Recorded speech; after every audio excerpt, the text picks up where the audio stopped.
প্রথমে কড়াই গরম করে তেল ঢেলে দেব। আমি অলওয়েজ সরিষার তেলেই রান্না করি, আজও সরিষার তেলেই রান্না করব। খুদে ভাত আমি ডিম দিয়েই রান্না করব। আমি তেল গরম হয়ে গেছে, আমি এখন 2টা ডিম ছেড়ে দিচ্ছি তেলের উপর। পরিমাণ মতো লবণ দিয়ে দেব, দিয়ে এখন ভালো করে নাড়াচাড়া করতে থাকবো।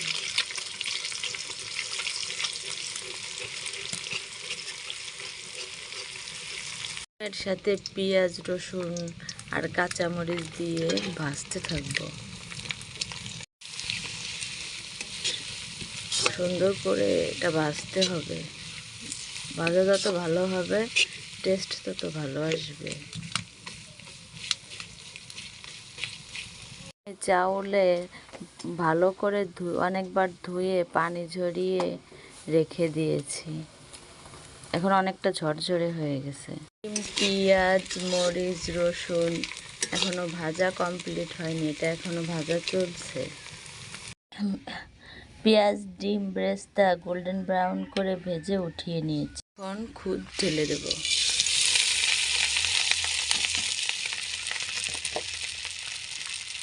পরিমাণ মতো লবণ, হলুদ, এবার ভাজতে থাকবো খুদগুলো। অনেকটা সময় নিয়ে ভাজতে হবে, যত বেশি ভুনা হবে তত বেশি মজা হবে। চুলার আঁচ কমিয়ে দিয়ে এটা বেশি সময় নিয়ে ভাজতে হবে। 5 থেকে 7 মিনিট সময় নিয়ে আস্তে আস্তে করে এটা সুন্দর করে ভাজতে হবে।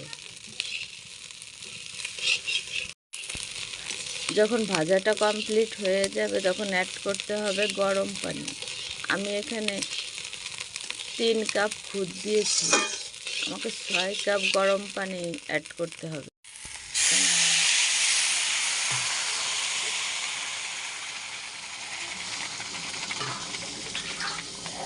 রান্নার এই পর্যায়ে একটা গুরুত্বপূর্ণ বিষয় হলো লবণ। যতটুকু খাবার রান্না করব তাতে লবণটা একটু টান টান হবে, এরকমভাবে দিতে হবে যাতে রান্নার পরে লবণটা ঠিক থাকে। কম আছে তাই আমি একটু লবণ দিয়ে নিলাম।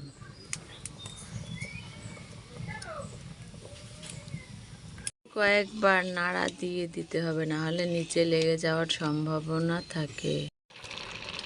দেখি আবার একটা নাড়াচাড়া